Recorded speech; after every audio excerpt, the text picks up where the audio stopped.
Praise the Lord. കർത്താവിന് മഹത്വം കരേറ്റുന്നു. ഇന്ന് രാവിലെ വീണ്ടും നമുക്ക് ദൈവവചന പഠനത്തിനായിട്ട് ഇങ്ങനെ ഒരുമിച്ച് കൂടുവാൻ കർത്താവ് നമുക്ക് അവസരം തന്നല്ലോ. നമ്മൾ ബാബുക്കുട്ടി പ്രാർത്ഥനയിലും ഒക്കെ ഓർത്തതുപോലെ നമ്മൾ ചുരുക്കം പേരായിട്ടാണ് ഇന്നായിരിക്കുന്നത്. ഒത്തിരി പേര് യാത്രയിലും ദൂരത്തുമൊക്കെയാണ്. എങ്കിലും കർത്താവിൻ്റെ സാന്നിധ്യം നമുക്കുണ്ടെന്ന് ഉള്ള വിശ്വാസത്തോടെ ഗൗരവത്തോടെ നമുക്ക് ദൈവസന്നിധിയിൽ ആയിരിക്കാൻ 2-3 പേർ എൻ്റെ നാമത്തിൽ എവിടെ കൂടിയാലും അവരുടെ നടുവിൽ എഴുന്നള്ളാമെന്ന് പറഞ്ഞ കർത്താവിൻ്റെ സാന്നിധ്യമാണല്ലോ നമുക്ക് ഏറ്റവും അത്യന്താപേക്ഷിതമായിട്ടുള്ളത്. അതിനായിട്ട് ഞാൻ ദൈവത്തിന് മഹത്വം കരേറ്റുന്നു. നമ്മുടെ പഠനത്തിലേക്ക് നമുക്ക് മടങ്ങാം.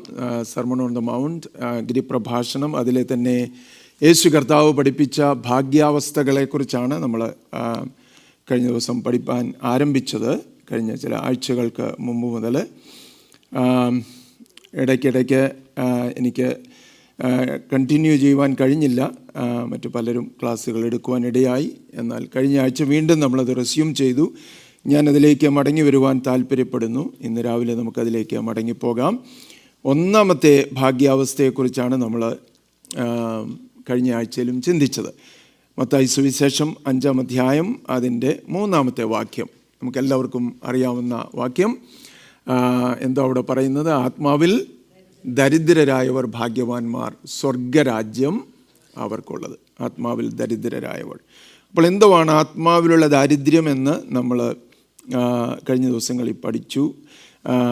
വളരെ സവിസ്തരമായിട്ട് നമ്മൾ ചിന്തിക്കുവാൻ തക്കവണ്ണം ഇടയായിത്തീർന്നു. ആത്മാവിലെ ദാരിദ്ര്യം എന്താണ്? ഒരു ഫിസിക്കൽ ഹങ്കർ പോലെ, മെറ്റീരിയൽ ഹങ്കർ പോലെ, ഭൗതികമായ ശാരീരികമായിട്ടുള്ള നമ്മുടെ ദാരിദ്ര്യം പോലെ അത് വ്യത്യസ്തമായിരിക്കുന്നുവെന്ന് നമ്മൾ പഠിക്കുവാൻ തക്കവണ്ണം ഇടയായിത്തീർന്നു. അതിൻ്റെ ഏതാണ്ട് അവസാന ഭാഗങ്ങളിലേക്ക് നമ്മൾ വരികയാണ്. എന്നാൽ ഇന്ന് രാവിലെ നമുക്ക് ചില എക്സാമ്പിൾസ് നോക്കാം. ദൈവത്തിൻ്റെ വചനത്തിൽ നിന്ന് ചില ഉദാഹരണങ്ങൾ നമുക്ക് നോക്കുവാൻ തക്കവണ്ണം സമയമെടുക്കാം. താല്പര്യത്തോടെ ആയിരിക്കണമേ, പ്രാർത്ഥനയോടെ ആയിരിക്കണമേ എന്ന് ഞാൻ നിങ്ങളുടെ സ്നേഹത്തോട് ഓർപ്പിക്കുന്നു. Biblical examples of people who were either spiritually poor or not spiritually poor. ദൈവവചന പ്രകാരം നമുക്ക് മനസ്സിലാക്കാൻ കഴിയുന്ന ആത്മാവിൽ ദരിദ്രരായിരുന്നവരും അല്ലാത്തവരും. അപ്പോൾ ആദ്യം നമുക്ക് നെഗറ്റീവ് എക്സാമ്പിൾസ് എടുക്കാം, so that we could end with the positive examples. അല്ലേ? ഈ നകാരാത്മകമായിട്ടുള്ള അല്ലെങ്കിൽ നെഗറ്റീവായിട്ടുള്ള എക്സാമ്പിൾസിനെ നമുക്ക് ആദ്യം നോക്കാം. നമുക്കെല്ലാവർക്കും പരിചിതമായിട്ടുള്ള വേദഭാഗങ്ങളാണ്. എങ്കിലും അവ ചുരുക്കമായ ഭാഗങ്ങളായതുകൊണ്ടൊന്ന് വായിക്കുന്നത് നല്ലതായിരിക്കും. I think sister Reena is ready with the passages, should be ready as I announce. Please read. ഒന്നാമത്തെ നെഗറ്റീവ് എക്സാമ്പിൾ ഞാൻ നിങ്ങളുടെ ശ്രദ്ധയിൽ കൊണ്ടുവരുവാൻ താല്പര്യപ്പെടുന്നു. ലൂക്കോസിൻ്റെ സുവിശേഷം 18-ാം അധ്യായത്തിൽ നിന്ന് അതിൻ്റെ 11, 12, 14 വാക്യങ്ങൾ വായിക്കാമോ? ലൂക്കോസ് 18 അതിൻ്റെ 11, 12, 14. പരീശൻ നിന്നുകൊണ്ട് തന്നോട് തന്നെ, ദൈവമേ, പിടിച്ചുപറിക്കാർ, നീതികെട്ടവർ, വ്യഭിചാരികൾ മുതലായ ശേഷം മനുഷ്യരെ പോലെയോ ഈ ചുങ്കക്കാരനെ പോലെയോ ഞാൻ അല്ലായകിയാൽ നിന്നെ വാഴ്ത്തുന്നു. ആഴ്ചയിൽ 2 വട്ടം ഉപവസിക്കുന്നു, നേടുന്നതിലൊക്കെയും പതാരം കൊടുത്തു വരുന്നു എന്നിങ്ങനെ പ്രാർത്ഥിച്ചു. 14. അവൻ നീതീകരിക്കപ്പെട്ടവനായി വീട്ടിലേക്ക് പോയി. മറ്റവൻ അങ്ങനെയല്ല, തന്നെത്താൻ ഉയർത്തുന്നവനെല്ലാം താഴ്ത്തപ്പെടും, തന്നെത്താൻ താഴ്ത്തുന്നവനെല്ലാം ഉയർത്തപ്പെടും എന്ന് ഞാൻ നിങ്ങളോട് പറയുന്നു. മതി. സെയിം പ്രിൻസിപ്പിൾ കർത്താവ് പല ഭാഷകളിൽ പല സ്ഥാനങ്ങളിൽ പറഞ്ഞിരിക്കുന്നതാണെന്ന് നമുക്ക് മനസ്സിലാക്കുവാൻ തക്കവണ്ണം കഴിയും. ആത്മീകമായി അല്ലെങ്കിൽ ആത്മാവിലുള്ള ദാരിദ്ര്യം തിരിച്ചറിയാതിരുന്ന ഒരു വ്യക്തി, അല്ലേ? 2 പേര് ആലയത്തിൽ പ്രാർത്ഥിക്കാൻ പോയെന്നാണ് എഴുതിയിരിക്കുന്നത്. നല്ല കാര്യത്തിനാണ് പോയത്. ആലയത്തിലേക്ക് പ്രാർത്ഥിക്കാൻ പോയത്. പരീശനും ഉണ്ടായിരുന്നു, ചുങ്കക്കാരനും ഉണ്ടായിരുന്നു. 2 പേരും പ്രാർത്ഥിക്കുവാൻ ആരംഭിച്ചു. അല്ലെങ്കിൽ പ്രാർത്ഥിക്കുന്ന പിക്ചർ കർത്താവ് നമ്മുടെ മുമ്പിൽ വ്യക്തമായിട്ട് വരച്ച് കാണിച്ചിരിക്കുക. എന്തോ ആ ചിത്രം വരച്ച് നമ്മുടെ മുമ്പിൽ വെച്ചിരിക്കുന്ന പരീശൻ നിന്നുകൊണ്ട് പ്രാർത്ഥിപ്പാൻ തുടങ്ങി. അവന് സ്വർഗത്തിലേക്ക് നോക്കി കാണും, ദൈവത്തോട് പ്രാർത്ഥിച്ച് പറയുകയാണ്, കർത്താവേ, ഞാൻ പിടിച്ചുപറിക്കാരനല്ല, ഞാൻ കൊള്ളക്കാരനല്ല, ഞാൻ നീതികെട്ടവനല്ല, നീതികേടിൽ ജീവിക്കുന്നവനല്ല. ഇതെല്ലാം പറഞ്ഞിട്ട് പറയുകയാണ്, ഈ നിൽക്കുന്ന പരീശനെ പോലെയും ഈ നിൽക്കുന്ന ചുങ്കക്കാരനെ പോലെയും ഞാൻ അല്ലായികയാൽ നിന്നെ വാഴ്ത്തും. ബാക്കി കാര്യങ്ങളൊക്കെ ഒരുപക്ഷെ നമുക്ക് എഗ്രി ചെയ്യാമായിരുന്നു. പക്ഷേ എന്നാൽ അവിടെ അവസാനം കൊണ്ടുവന്നത് പേഴ്സണലായിട്ട് അടുത്ത് നിൽക്കുന്ന ആളിനിട്ടൊന്ന് കുത്തിക്കൊണ്ട് പറയുക, ഈ നിൽക്കുന്ന ചുങ്കക്കാരനെ പോലെ ഞാൻ അല്ലായികയാൽ നിന്നെ വാഴ്ത്തുന്നു. അപ്പോൾ അവരുടെ മനസ്സിൽ നിറഞ്ഞിരുന്ന പ്രിജുഡീസസും മുൻവിധികൾ, പ്രീസപ്പോസിഷൻസ് എല്ലാം വെച്ചുകൊണ്ടാണ് പ്രാർത്ഥിക്കുന്നത്. നമുക്കറിയാം, ഇത് പ്രാർത്ഥനയെന്ന പേര് മാത്രമേ ഉള്ളൂ. അവിടെ കർത്താവ് വളരെ വ്യക്തമായിട്ട് പറയുന്നുണ്ട്, പ്രാർത്ഥനയാണെന്ന് പറഞ്ഞില്ല. സ്വർഗത്തിലെ ദൈവത്തോട് കർത്താവേ നീ എന്നെ അനുഗ്രഹിക്കണമെന്ന് പോലും അവൻ പറയുന്നില്ല. അവൻ ആകെപ്പാടെ പറയുന്നത് തന്നോട് തന്നെ പറയാൻ തുടങ്ങിയെന്ന് എഴുതിയിരിക്കുന്നു. അവൻ തന്നോട് തന്നെ പറഞ്ഞു, ഞാൻ പിടിച്ചു പറിക്കാരനല്ല, നീതി കെട്ടവനല്ല, ഞാൻ ഈ നിൽക്കുന്ന ചുങ്കക്കാരനെ പോലെ അല്ലായികയാൽ നിന്നെ വാഴ്ത്തുന്നു. അപ്പം പ്രാർത്ഥനയൊന്നുമില്ല അതിനകത്ത്. തന്നോട് തന്നെ പറയുന്നത് മാത്രമേ ഉള്ളൂ. അവൻ സ്വയത്തിൽ പ്രശംസിക്കുന്നത് മാത്രമേ ഉള്ളൂ. സ്വയം നിറഞ്ഞു നിൽക്കുന്ന ഒരു മനുഷ്യനെ മാത്രമേ നമുക്ക് അവിടെ കാണുവാൻ തക്കവണ്ണം കഴിയുന്നുള്ളൂ. എന്നാൽ അതിൻ്റെ അവസാനം 14-ാമത്തെ വാക്യത്തെ നമ്മൾ വായിച്ചു. അതുകൊണ്ട് തന്നെ ആത്മാവിലുള്ള ദാരിദ്ര്യം അവനില്ലാതിരുന്നത് കൊണ്ട്, ആവശ്യബോധമില്ലാതിരുന്നത് കൊണ്ട്, തന്നെ തന്നെ ഉയർത്തുന്നവനായതുകൊണ്ട്, സ്വാർത്ഥത നിറഞ്ഞവനായിരുന്നത് കൊണ്ട്, അവൻ മുൻവിധികളോടെ നിന്നതുകൊണ്ട് അവൻ നീതീകരിക്കപ്പെടാതെ ഭവനത്തിലേക്ക് പോയി. അങ്ങനെ പറഞ്ഞിട്ടില്ല അവിടെ. നീതീകരിക്കപ്പെട്ടതാരാ? ചുങ്കക്കാരനാ. മറ്റവൻ അങ്ങനെയല്ല താനും എന്ന കർത്താവ് പറഞ്ഞു. അപ്പോൾ അതിൽ നിന്ന് വ്യക്തമല്ലേ എന്ന് പറഞ്ഞാൽ, അവൻ്റെ പ്രാർത്ഥന, അവൻ്റെ ആഗ്രഹം സഫലീകൃതമാകാതെ അവൻ മടങ്ങി. അപ്പോൾ ആലയത്തിൽ വരുന്നു, നമ്മൾ പ്രാർത്ഥനയ്ക്കെന്ന് പറയുന്നു, ആരാധനയ്ക്കെന്ന് പറയുന്നു. നമ്മുടെ ഹൃദയം ദൈവസന്നിധി നേരുള്ളതല്ലെങ്കിൽ, നമ്മൾ മുൻവിധിയോടെയാണ് ആയിരിക്കുന്നതെങ്കിൽ, നമ്മുടെ ദാരിദ്ര്യം, ആത്മാവിലുള്ള നമ്മുടെ ആവശ്യം തിരിച്ചറിയാതെയാണെങ്കിൽ നമ്മളെന്തെങ്കിലും പ്രാപിച്ചു പോകും എന്നുള്ള മിഥ്യാധാരണയിൽ നമ്മളായിരിക്കാൻ പാടില്ല. മറ്റവൻ അങ്ങനെയല്ല താനും. അപ്പോൾ ഒരുവൻ നീതീകരിക്കപ്പെട്ടവനായി പോയി, മറ്റവൻ അങ്ങനെയല്ല താനും. വന്നതുപോലെ മടങ്ങി. സ്വയം നിറഞ്ഞവനായി വന്നു, സ്വയം നിറഞ്ഞവനായിട്ട് അവൻ മടങ്ങുന്നു. ദൈവത്തിന് സ്തോത്രം. രണ്ടാമത്തെ എക്സാമ്പിൾ ലൂക്കോസിൻ്റെ സുവിശേഷം 12-ാം അധ്യായം അതിൻ്റെ 16 മുതൽ 20 വരെ വായിച്ച്. ലൂക്കോസ് 12:16 മുതൽ 20 വരെ. ഒരു ഉപമയും അവരോട് പറഞ്ഞത്, ധനവാനായ ഒരു മനുഷ്യൻ്റെ ഭൂമി നന്നായി വിളഞ്ഞു. അപ്പോൾ അവൻ, ഞാൻ എന്തു ചെയ്യേണ്ടു, എൻ്റെ വിളവ് കൂട്ടിവയ്പ്പാൻ സ്ഥലം പോരാ എന്ന് ഉള്ളിൽ വിചാരിച്ചു. പിന്നെ അവൻ പറഞ്ഞത്, ഞാൻ ഇത് ചെയ്യും, എൻ്റെ കളപ്പുരകളെ പൊളിച്ച് അധികം വലിയവ പണിത് എൻ്റെ വിളവും വസ്തുവകയും എല്ലാം അതിൽ കൂട്ടിവെക്കും. എന്നിട്ട് എന്നോട് തന്നെ, നിനക്കേറിയ ആണ്ടുകൾക്ക് മതിയായ അനവധി വസ്തുവക സ്വരൂപിച്ച് വെച്ചിരിക്കുന്നു, ആശ്വസിക്ക, തിന്നുക, കുടിക്ക, ആനന്ദിക്ക എന്ന് പറയും. ദൈവമോ അവനോട്, മൂഢ, ഈ രാത്രിയിൽ നിന്റെ പ്രാണനെ നിന്നോട് ചോദിക്കും, പിന്നെ നീ ഒരുക്കി വെച്ചത് ആർക്കാകും എന്ന് പറഞ്ഞു. മതി. ഇവിടെയും നമ്മൾ നോക്കണേ, ഞാൻ 3-4 എക്സാമ്പിൾസേ ഞാൻ തിരഞ്ഞെടുത്തിട്ടുള്ളൂ. Negative examples. 4-നും ഒരു പ്രത്യേകതയുണ്ട്. അതിപ്പോഴേ എൻ്റെ മനസ്സിലേക്ക് പെട്ടെന്ന് വന്നത്. ഇവിടെ എല്ലാം അവർ തന്നോട് തന്നെ പറയുക, സോളിലോക്കി പോലെയാണ്, അല്ലേ, ആത്മകഥമെന്നോണമാണ്. തങ്ങളോട് തന്നെ പറയുന്ന കാര്യങ്ങളാണ് ഇവിടെയെല്ലാം നമ്മൾ കാണാൻ പോകുന്നത്. ഇവിടെ ആദ്യം നേരത്തെ കണ്ടത് അതാണ്. വാസ്തവത്തിൽ ദൈവത്തോടെന്നാണെങ്കിലും തന്നോട് തന്നെ പറഞ്ഞുകൊണ്ടിരിക്കുക, ഞാൻ ഇന്നയാളാ. ഇവിടെ കാണുന്ന ധനവാനായ ഒരു കൃഷിക്കാരൻ, അവൻ്റെ ഭൂമി നന്നായിട്ട് വിളഞ്ഞു. നന്നായിട്ട് വിളഞ്ഞപ്പോൾ അവനത് കൂട്ടിവെക്കുവാൻ, വിളവെല്ലാം കൂടെ കൂട്ടിവെക്കുവാൻ ഇടം പോരാഞ്ഞിട്ട് അവൻ തന്നോട് തന്നെ പറഞ്ഞു, ഞാൻ ഇന്നത് ചെയ്തു. പല പ്രാവശ്യം നമ്മൾ പറഞ്ഞിട്ടുള്ളതും റെഫർ ചെയ്തിട്ടുള്ള വാക്യ ഭാഗങ്ങളുമൊക്കെയാണ് ദൈവവചനത്തിൻ്റെ ഭാഗമാണ്. അതുകൊണ്ട് നമുക്കെല്ലാവർക്കും വളരെ പരിചിതമായ ഭാഗങ്ങളാണ്. എങ്കിലും ഇതിലെ സത്യം നമ്മൾ ഉൾക്കൊണ്ടിട്ടുണ്ടോ എന്നെനിക്കറിഞ്ഞുകൂടാ, ഇല്ലേ. ഒത്തിരി കേട്ടിട്ടുണ്ട്, ഒത്തിരി നമുക്കറിയാം, കാണാപ്പാഠം അറിയാം. എങ്കിലും ഇതിലെ സത്യത്തെ ഉൾക്കൊള്ളുവാൻ നമുക്ക് സാധിച്ചിട്ടുണ്ടോ എന്ന് നമ്മളെ തന്നെ നമ്മളൊന്ന് തിരിഞ്ഞ് നോക്കണം. ഈ മനുഷ്യൻ എന്തുവാ പറയുന്നത്? ഭൂമി നന്നായി വിളഞ്ഞു, അവന് കൂട്ടിവെക്കുവാൻ ഇടം പോരാഞ്ഞിട്ട് അവൻ തന്നോട് തന്നെ പറയാൻ തുടങ്ങി, ഞാൻ ഇന്നത് ചെയ്യും, ഞാൻ എൻ്റെ ഇപ്പോഴുള്ള പാണ്ഡികശാല പൊളിച്ച് ഏറെ വലിയതൊന്ന് പണിയും, എന്നിട്ട് എൻ്റെ ഈ വിളവെല്ലാം കൂടെ അതിൽ കൂട്ടിവെക്കും, എന്നിട്ട് ഞാൻ എന്നോട് തന്നെ പറയും, മനുഷ്യ, നിനക്ക് വേറെ വർഷത്തേക്ക് വേണ്ടുന്നത് നീ ചരതിച്ച് വെച്ചിരിക്കുന്നു, കൂട്ടിവെച്ചിരിക്കുന്നു, അതുകൊണ്ട് തിന്നുക, കുടിക്കുക, ആനന്ദിക്കുക എന്ന് പറയും. ദൈവമോ അവനോട്, അപ്പം തന്നോട് തന്നെ പറഞ്ഞുകൊണ്ടിരിക്കുന്ന മനുഷ്യനോട് ദൈവം ഒരു ചോദ്യം ചോദിക്കുക. ദൈവമോ അവനോട്, മനുഷ്യ, ഇന്ന് രാത്രി നിൻ്റെ പ്രാണൻ, മൂഢാ, ഇന്ന് രാത്രി നിൻ്റെ പ്രാണൻ നിന്നോട് ചോദിക്കും, പിന്നെ നീ കരുതി വെച്ചത് ആർക്കാകും എന്ന് പറഞ്ഞു. എന്നിട്ട് കർത്താവ് പറയുക, ദൈവവിഷയമായി സമ്പന്നരാകാതെ തങ്ങൾക്ക് തന്നെ സമ്പന്നരാകുന്നവൻ്റെ എല്ലാം കാര്യം ഇങ്ങനെയാണ്. അപ്പം ദൈവവിഷയമായി സമ്പന്നരാകുക, ആത്മീകമായി സമ്പന്നരാകുക, ഇതെല്ലാം ഒരേ ഭാഷയാണ്, ഒരേ കാര്യമാണ്. അപ്പം നമ്മൾ ഈ നമ്മുടെയും ജീവിതത്തിലേക്ക് തിരിഞ്ഞു നോക്കിയിട്ട് നമ്മൾ പുകഴുന്നതും പറയുന്നതും എടുത്തു പറയുന്നതുമെല്ലാം നമ്മുടെ ആത്മീകമായ സമ്പന്നതയെക്കുറിച്ചാണോ, ദൈവവിഷയമായിട്ടുള്ള സമ്പന്നതയെക്കുറിച്ചാണോ, അതോ ഭൗതികമായിട്ടുള്ള വെറും താത്കാലികമായിട്ടുള്ള നേട്ടങ്ങളെക്കുറിച്ച് പറഞ്ഞും അതിൽ പ്രൗഢി പൂണ്ടും നമ്മൾ അല്ലെങ്കിൽ അഹമ്മതിയുള്ളവരായിട്ടൊക്കെയാണോ നമ്മളായിരിക്കുന്നത്?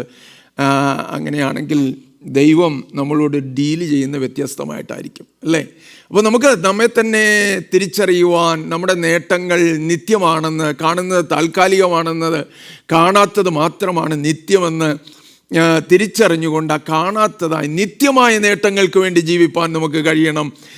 നമ്മൾ എടുത്തു പറഞ്ഞില്ലെങ്കിലും ദൈവം നമ്മെക്കുറിച്ച് നോക്കിയിട്ട് അത് പറയുവാനിടയാകണം. നിത്യതയ്ക്കായി, നിത്യതയുടെ നിഴലിൽ ജീവിച്ചയാളെന്ന് പറയുവാൻ തക്കവണ്ണം ഇടയാകണം. അപ്പോൾ ഒന്നാമത്തെ എക്സാമ്പിള് ആലയത്തിൽ പ്രാർത്ഥിക്കാൻ പോയ പരീശൻ, രണ്ടാമത്തെ എക്സാമ്പിൾ ധനവാനായ കൃഷിക്കാരൻ, മൂന്നാമത്തെ എക്സാമ്പിള് ദാനിയേൽ പ്രവചനം 4-ാം അധ്യായത്തിൻ്റെ 30-31 വാക്യങ്ങൾ. ദാനിയേൽ 4:30-31.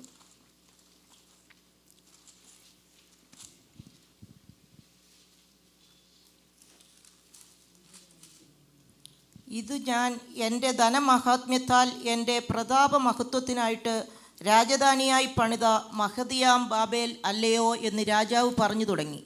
ഈ വാക്ക് രാജാവിൻ്റെ വായിലിരിക്കുമ്പോൾ തന്നെ സ്വർഗത്തിൽ നിന്നൊരു ശബ്ദമുണ്ടായതെന്തെന്നാൽ, നെബൂഖദ്നേസർ രാജാവേ, നിന്നോട് ഇത് കൽപ്പിക്കുന്നു, രാജ്യത്വം നിന്നെ വിട്ട് നീങ്ങിയിരിക്കുന്നു. മതി. അതിൻ്റെ ഒരുപാട് വിവരണങ്ങളുണ്ട്, അതിന് ശേഷവും അതിന് മുമ്പും. അതിലേക്ക് പോകുവാൻ നമുക്ക് സമയമില്ല. അത് നമ്മുടെ ഡയറക്റ്റ് ആയിട്ടുള്ള നമ്മുടെ വിഷയവുമല്ല. സ്റ്റോറി ഓഫ് നെബൂഖദ്നേസർ, അല്ലേ? നെബൂഖദ്നേസർ രാജാവിൻ്റെ, ചക്രവർത്തിയുടെ ചരിത്രമാണ് നമ്മൾ വായിക്കുന്നത്. ഒരു ഭാഗത്ത് വരുമ്പോൾ നെബൂഖദ്നേസറിനെ ദൈവം വിളിക്കുന്നത് എൻ്റെ ദാസനായി നെബൂഖദ്നേസർ, എൻ്റെ ദാസൻ. അപ്പം ദൈവം ഒരു പ്രവൃത്തിക്കായിട്ട് തിരഞ്ഞെടുത്ത് ജാതീയനായ ഒരാളെ സർവ്വലോകത്തിൻ്റെ അന്നത്തെ അറിയപ്പെടുന്ന അനേക രാജ്യങ്ങളുടെയും അധികാരമെല്ലാം ഏൽപ്പിച്ച് അവനെ ഉയർത്തിക്കൊണ്ടുവന്ന് വലിയ ഉയർച്ചയും വലിയ പ്രതാപവും അവന് ലഭിച്ചു കഴിഞ്ഞപ്പോൾ അവന് സംഭവിച്ച കാര്യമാണ് നമ്മളിവിടെ വായിക്കുന്നത്. അവൻ ഒരു ദിവസം തൻ്റെ രാജധാനിയിൽ മട്ടുപ്പാവിൽ ഒരുപക്ഷെ ഉലാവിക്കൊണ്ടിരുന്നപ്പോൾ അതിൻ്റെ മധ്യത്തിൽ അവൻ ആ പണിതിരിക്കുന്ന മനോഹരമായ ബാബേൽ കൊട്ടാരത്തെയും ആ രമ്യഹർമ്മ്യങ്ങളെയും സൗധങ്ങളെയും എല്ലാം നോക്കിക്കൊണ്ട് പറയുക, ഇത് ഞാൻ എൻ്റെ പ്രതാപ മഹത്വത്തിനായിട്ട് പണിത മഹതിയാം ബാബിലോൺ അല്ലയോ. സ്വയം നിറഞ്ഞ മനുഷ്യൻ. ആ മനുഷ്യനെ ദൈവം അതിന് ശേഷം കടത്തിവിട്ട കാര്യങ്ങൾ അൺഇമാജിനബിളാണ്, ചിന്തിക്കാൻ പോലും പറ്റാത്ത കാര്യമാണ്. രാജ്യത്വം അവനെ വിട്ടുപോയെന്ന് മാത്രമല്ല, ആളുകൾ അവനെ അവിടെ നിന്ന് പുറത്താക്കിയെന്ന് മാത്രമല്ല, അവൻ്റെ ശരീരമെല്ലാം പ്രാകൃതമായൊരു മൃഗത്തെ പോലെയായി, അവൻ്റെ നഖങ്ങൾ പക്ഷികളുടെ നഖങ്ങൾ പോലെ നീണ്ടു, അവൻ്റെ മുഖവും അവൻ്റെ തലയുമെല്ലാം ഒരു മൃഗത്തിൻ്റെ തല പോലെ, അതിൻ്റെ രോമങ്ങൾ അങ്ങനെ വളർന്നു. അവൻ കാട്ടിൽ പുല്ല് തിന്ന് ജീവിക്കാൻ തുടങ്ങി. 1-2 ദിവസമല്ല, 7 നീണ്ട വർഷങ്ങൾ. അതിനുശേഷം അവൻ ഉയരത്തിലേക്ക് നോക്കി, സ്വർഗത്തിലേക്ക് നോക്കി, അത്യുന്നതന് മഹത്വം കൊടുത്തപ്പോൾ അവൻ പറയുക, എൻ്റെ ബുദ്ധി എനിക്ക് തിരിച്ചു വന്നു. നമ്മളൊക്കെ അറിഞ്ഞും അറിയാതെയും മഹത്വം നമുക്കായിട്ടെടുത്ത് ദൈവത്തിന് ലഭിക്കേണ്ട മഹത്വം, ദൈവത്തിന് കൊടുക്കേണ്ട മഹത്വം നമ്മൾ പലപ്പോഴും നമുക്ക് വേണ്ടി കവർന്നെടുത്ത് നമ്മൾ ജീവിക്കാൻ ശ്രമിക്കുന്നുണ്ടെങ്കിൽ സൂക്ഷിച്ചുകൊള്ളുക. ദൈവം അനുവദിക്കാത്തൊരു കാര്യമാണ്, ഒരിക്കലും അനുവദിക്കത്തില്ല. അത് ജാതീയരെ പോലും ദൈവം അനുവദിക്കത്തില്ല. ഹെരോദാവ് ജാതീയനായിരുന്നു, അല്ലെങ്കിൽ ദൈവത്തെ അറിയാത്തവനായിരുന്നു, കർത്താവിന് വേണ്ടി ജീവിക്കാത്തവനായിരുന്നു. പക്ഷേ അവനിങ്ങനെ ഗലീലയിൽ ചെന്ന് അവിടെ ഒരു സിംഹാസനത്തിലൊക്കെ ഇരുന്ന്, അപ്പോൾ അവനെ ഒന്ന് ബട്ടറടിക്കാനായിട്ട് അവിടെയുള്ള ആളുകൾ, കാരണം അവൻ്റെ പാണ്ഡികശാലയിൽ നിന്നായിരുന്നു ഭക്ഷണം ഇവർക്ക് ലഭിക്കേണ്ടിയിരുന്നത്. അതുകൊണ്ട് അവിടെയുള്ളവർ അവനെക്കുറിച്ച് പറഞ്ഞു, ഇത് മനുഷ്യൻ്റെ ശബ്ദമല്ല, ഇതൊരു ദേവൻ്റെ ശബ്ദമാണെന്ന് പറഞ്ഞു. പറഞ്ഞ ഉടനെ അവിടെ എഴുതിയിരിക്കാം, ദൈവത്തിന് മഹത്വം കൊടുക്കാകിയാൽ ദൈവത്തിൻ്റെ ദൂതൻ അവനെ അടിച്ചു, അവൻ കൃമിക്കിരയായി. പ്രാണനെ വിട്ടു. He eight his own vomit എന്ന് എഴുതിയിരിക്കുന്നു. അവൻ്റെ തന്നെ ഛർദ്ദിച്ചതിനെ അവൻ കൃമിക്കിരയായി പ്രാണനെ വിട്ടു. ദൈവത്തിൻ്റെ മഹത്വം ദൈവം ആർക്കും വിട്ടുകൊടുക്കുകയില്ലെന്ന് ദൈവത്തിൻ്റെ വചനത്തിൽ എഴുതിയിട്ടുണ്ട്. അവൻ്റെ മഹത്വം ആർക്കും വിട്ടുകൊടുക്കത്തില്ല. എത്ര വലിയവനായ വ്യക്തിയാണെങ്കിലും, എത്ര വലിയ നേതാവാണെങ്കിലും വിട്ടുകൊടുക്കത്തില്ല. മോശ പോലും ഒരു ചെറിയ വാക്കിൽ ആ അതിര് കടന്നു കഴിഞ്ഞപ്പോൾ God made an issue of it, right? ഞാൻ നിങ്ങൾക്ക് കുടിപ്പാൻ തരയണമോ എന്ന് ചോദിച്ചുകൊണ്ട് അവൻ കോപത്തോടെ രണ്ടാമത് പാറയെ അടിച്ചതാ. ഞാൻ നിങ്ങൾക്ക് കുടിപ്പാൻ തരയണം. കലഹജലത്തിങ്കൽ വെച്ച് നീ എന്നെ ശുദ്ധീകരിക്കുക. നമ്മൾ നമ്മുടെ നടപ്പിലും ഇടപാടുകളിലും ദൈവത്തെ ശുദ്ധീകരിക്കാതെ പോകുന്നുണ്ട്. എന്ന് പറഞ്ഞാൽ ദൈവത്തെ ഉയർത്തി അവൻ്റെ നാമത്തിന് തക്ക മഹത്വം കൊടുക്കാതെ നമ്മൾ പോകുന്നുണ്ടെങ്കിൽ സൂക്ഷിച്ചോണം കേട്ടോ. ദൈവത്തിന് സ്തോത്രം. അവൻ്റെ ബുദ്ധി മടങ്ങി വന്ന് അത്യുന്നതങ്ങളിലേക്ക് അവൻ കണ്ണുകളെ ഉയർത്തിയപ്പെടാം, അവൻ്റെ ദൃഷ്ടിയെ ഉയർത്തിയപ്പെടാം. സ്വയം നിറഞ്ഞ ജീവിതങ്ങൾ നമ്മളെ തന്നെ നമുക്ക് തിരിഞ്ഞു നോക്കാം. ഏതെങ്കിലും ഏരിയയിൽ ഒരു സെൽഫ് എംപ്റ്റിയിങ് വേണമെങ്കിൽ സ്വയത്തെ ഒഴിച്ച് നമുക്ക് ദൈവത്തിങ്കിലേക്ക് നോക്കി, ദൈവം തന്നതല്ലാതെ ഒന്നുമില്ല, ദൈവം നടത്തിയതല്ലാതെ ഒന്നുമില്ല, ദൈവത്തിൻ്റെ കൃപയല്ലാതെ ഒന്നുമില്ല എന്ന് ഏറ്റുപറഞ്ഞുകൊണ്ട് ദിനംതോറും ജീവിപ്പാൻ നമുക്കിടയാകണം. ഇന്നും അത് നമ്മുടെ അധരങ്ങളിൽ നിന്ന് പുറത്തു വരുന്ന വാക്കുകളായിരിക്കണം. കർത്താവേ, നീ നടത്തിയതല്ലാതെ ഒന്നുമില്ല. സ്തോത്രം, സ്തോത്രം, സ്തോത്രം. God makes an issue of it, അല്ലേ? ചിലപ്പം ഈ റബ്ഷാക്കെയാണെന്ന് തോന്നുന്നു വന്നിട്ട് ഹിസ്കിയ രാജാവിനോടും അവൻ്റെ കൂട്ടത്തോടുമാണെന്ന് എൻ്റെ ഓർമ്മ പെട്ടെന്ന് എൻ്റെ മനസ്സിലേക്ക് വന്നു. പറഞ്ഞു, യഹോവയായ ദൈവം അവൻ്റെ ആളുകൾ പറഞ്ഞു കൊടുത്ത അവൻ്റെ ദേവന്മാർ പർവ്വത ദേവന്മാരാ. അതുകൊണ്ട് അവർക്ക് യുദ്ധം ചെയ്യണമെങ്കിൽ എങ്ങനെയുള്ള സ്ഥലത്ത് നിന്നേ യുദ്ധം ചെയ്യാൻ പറ്റത്തുള്ളൂ? പർവ്വതങ്ങളിൽ നിന്നേ പറ്റത്തുള്ളൂ. അതുകൊണ്ട് താഴ്വാരങ്ങളിൽ അവരെ നേരിട്ടാൽ അവർ അമ്പേ പരാജയമായി തീരും. God made an issue of it. തൻ്റെ അധികാരത്തെ ലിമിറ്റ് ചെയ്ത ജാതീയനായ രാജാവിനെ, അവൻ്റെ അധികാരിയെ, അവൻ്റെ കമാൻഡറിനെ അവനോട് പറയുക, യഹോവ ഇത് കേട്ടു, അവരുടെ ദേവന്മാർ പർവ്വത ദേവന്മാരാണെന്ന് പറഞ്ഞത് കേട്ടു. അതുകൊണ്ട് ആ യുദ്ധത്തിൽ അവർ അമ്പേ പരാജയപ്പെടുവാൻ തക്കവണ്ണം ഇടയായി. God makes an issue whenever we steal the glory of God. Nebuchadnezzar പറഞ്ഞ എൻ്റെ പ്രതാപ മഹത്വത്തിനായിട്ട് പണിത മഹതിയാം ബാബിലോണിൽ. ഒറ്റ കാര്യം കൂടെ പറഞ്ഞ് എൻ്റെ വാക്കുകൾ അവസാനിപ്പിക്കും. ആ ഭാഗം വിടാം. വെളിപ്പാട് പുസ്തകം 3-ാം അധ്യായത്തിൻ്റെ 17-18 വാക്യങ്ങൾ.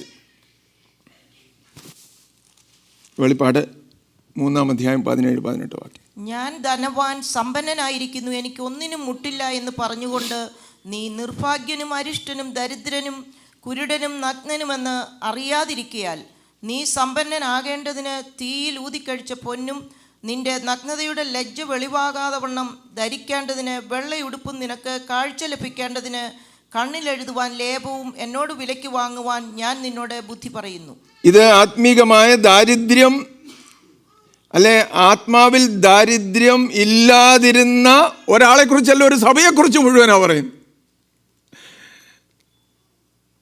എന്തൊരു വൈരുദ്ധ്യമാ അല്ലേ? ലൗദിക്കയിലുള്ള സഭയെ നോക്കി വെച്ച് കർത്താവ് പറയുക, നിങ്ങൾ എങ്ങനെയുള്ളവരുടെ കൂട്ടവാ? തങ്ങളോട് തന്നെ പറഞ്ഞുകൊണ്ടിരിക്കുന്ന കാര്യം എന്തുവാ?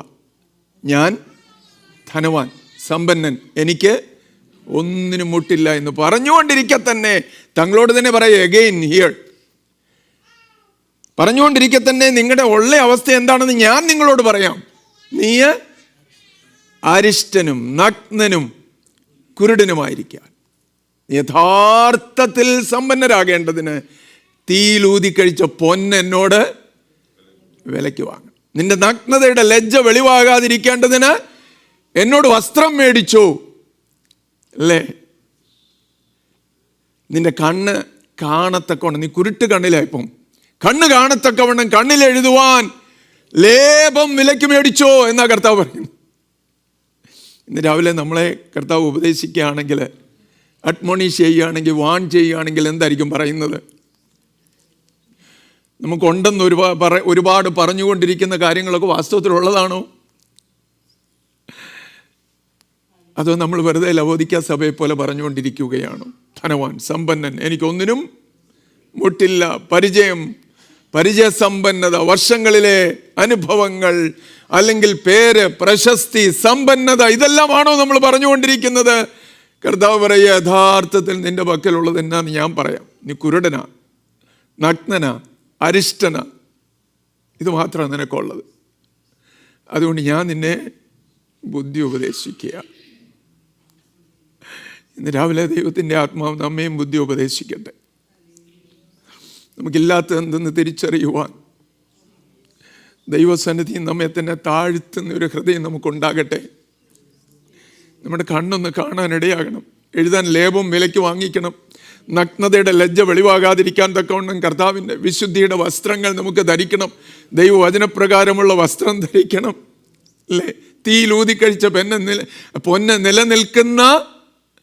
നിലനിൽക്കുന്ന സമ്പത്തുള്ളവരായി നമുക്ക് ജീവിക്കുവാനിടയാകണം. കർത്താവ് അതിന് നമ്മെ സഹായിക്കുമാറാകട്ടെ.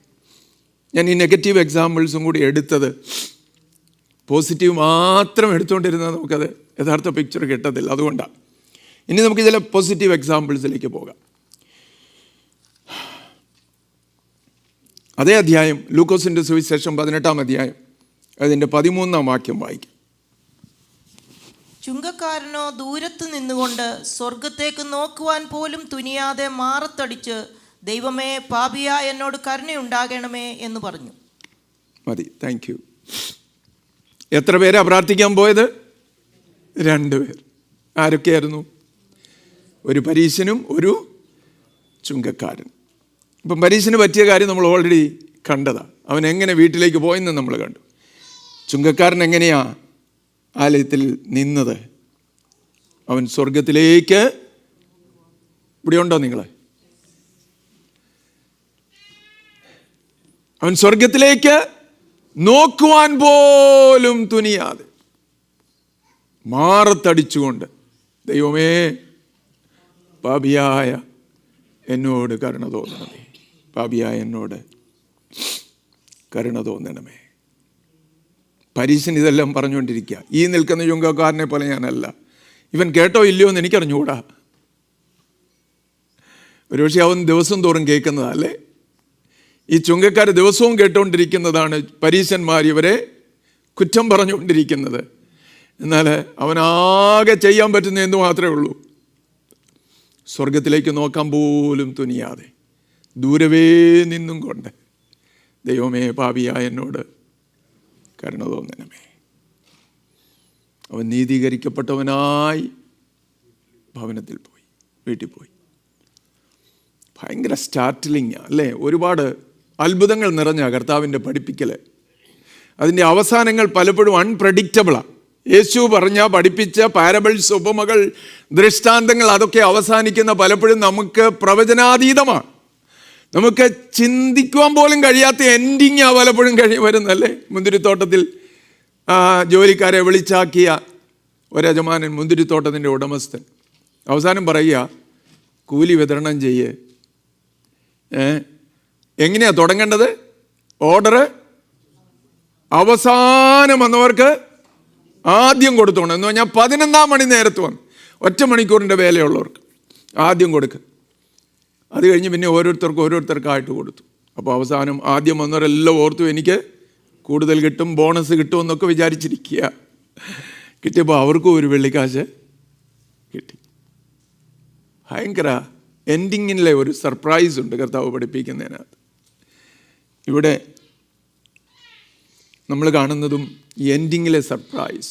ഇവനാണെങ്കിൽ ക്ലെയിം ചെയ്യാൻ ഒരുപാട് കാര്യങ്ങളുണ്ട്. എന്തോ അവൻ പറയുന്നത്?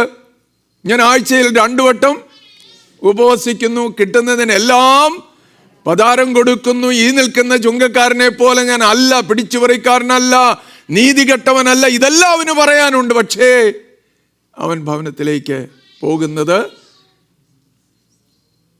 നീതീകരണം പ്രാപിക്കാതെ, ദൈവത്തിൽ നിന്നൊന്നും പ്രാപിക്കാതെ അവൻ മടങ്ങുകയാണ്. നമ്മുടെ ദൈവത്തിൻ്റെ സന്നിധിയിൽ ദൈവം എപ്പോഴും കൺസിഡർ ചെയ്യുന്ന ആരെയാണെന്നറിയാം? ദൈവത്തിൻ്റെ വചനം നിങ്ങൾ തുടർച്ചയായിട്ട് പരിശോധിച്ചു. ദൈവം തന്നെ കരുണ കാണിക്കുന്ന ആരോടാണെന്നറിയാമോ? താഴ്മയുള്ളവർ, അനുതാപമുള്ളവർ, മാനസാന്തരമുള്ളവർ. ഏറ്റവും ദുഷ്ടനായ ആഹാബിനെ പോലും ഒരിക്കൽ അവൻ അനുതപിച്ചപ്പോൾ ദൈവം പറയുക, ഏലിയാവിനോട് പറയുക, കണ്ടോ, നീ ആഹാബിനെ കണ്ടോ? ഇപ്പോഴത്തെ അവൻ്റെ നടപ്പ് കണ്ടോ? അവൻ എൻ്റെ സന്നിധിയിൽ തന്നെ താഴ്ത്തിയത് കണ്ടോ? ദുഷ്ടനായ ആഹാബ്. പക്ഷെ താഴ്മ, എവിടെ താഴ്മയുണ്ടോ അവിടെ ദൈവപ്രവൃത്തിയുണ്ട്. താഴ്ന്ന നിലത്തെ നീരോടു എന്ന് നമ്മൾ മലയാളത്തിൽ പറയാനുണ്ടെങ്കിൽ സ്പിരിച്വലി വളരെ സത്യമല്ലേ? നമ്മളെ തന്നെ ഉയർത്തും തോറും ദൈവത്തിന് ലഭിക്കേണ്ടതായ അനുഗ്രഹങ്ങൾ, ദൈവത്തിൻ്റെ പദ്ധതികളുടെ പൂർത്തീകരണം, ഇതെല്ലാം ഇല്ലാതെ പോവുകയാണ്. താഴ്മയുള്ളവർക്ക് അവൻ കൃപ നൽകും. അതുകൊണ്ട് തക്ക സമയത്ത് അവൻ നിങ്ങളെ ഉയർത്തേണ്ടതിന് അവൻ്റെ ബലമുള്ള കരത്തിൻ കീഴിൽ താണിരിക്കും. സ്തോത്രം. ഈ താഴ്മയെന്ന് പറയുന്നത്, ഹ്യൂമിലിറ്റി എന്ന് പറയുന്നത് ആത്മാവിലുള്ള ദാരിദ്ര്യത്തിൻ്റെ ഒരു ലക്ഷണമാണ്. ആത്മാവിൽ നമ്മൾ ദരിദ്രരാണെങ്കിൽ താഴ്മയോടെ നമ്മുടെ പ്രാർത്ഥനയിലും നമ്മുടെ ഇടപാടുകളിലും നമ്മുടെ നടപ്പിലും എല്ലാം അത് കാണും. ഇല്ലാത്തവർക്ക് ദൈവസന്നിധിയിൽ നിന്ന് അനുഗ്രഹങ്ങൾ പ്രാപിക്കാമെന്ന് നമ്മൾ വിചാരിക്കുക പോലും ചെയ്യരുത്. മറ്റൊരു എക്സാമ്പിൾ വളരെ പെട്ടെന്ന്, ന്യായാധിപന്മാരുടെ പുസ്തകം 6-ാം അധ്യായത്തിൻ്റെ 15-ാം വാക്യം. ന്യായാധിപന്മാർ 6:15.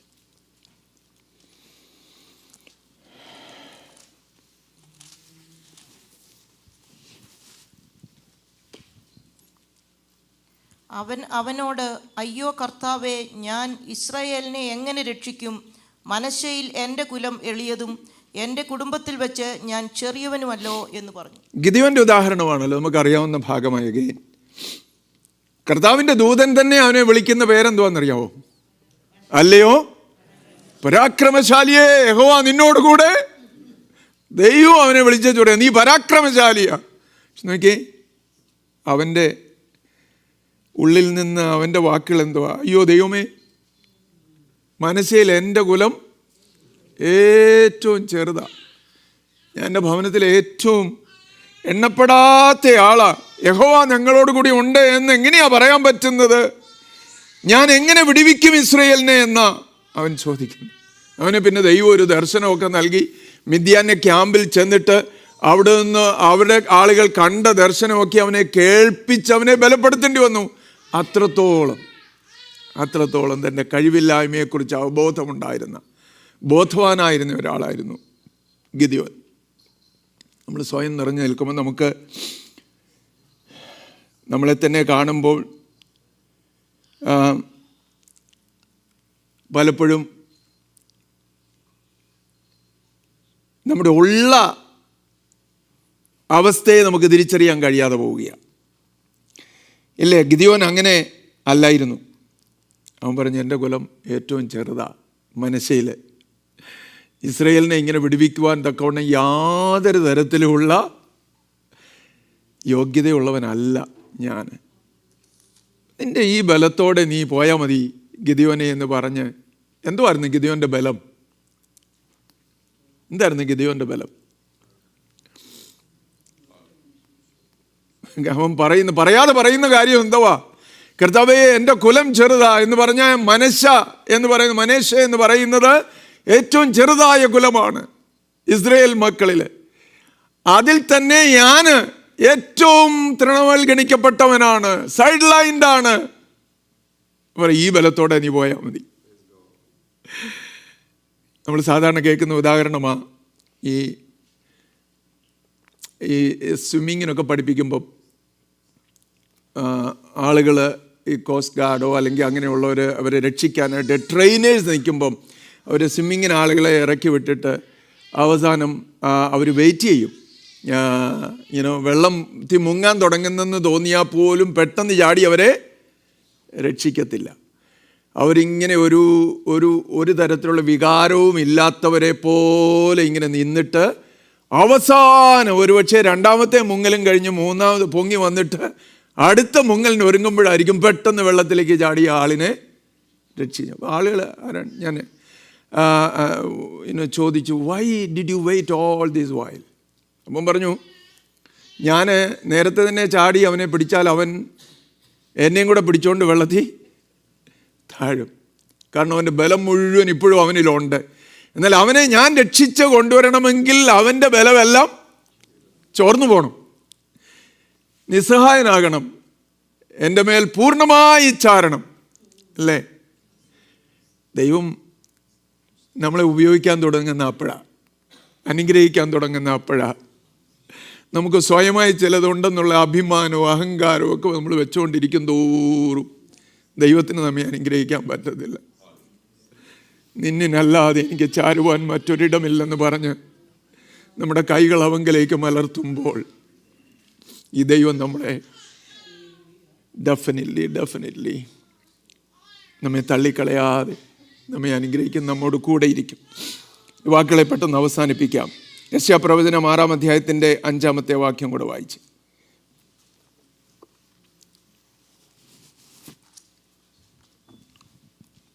യെശയ്യാ 6:5.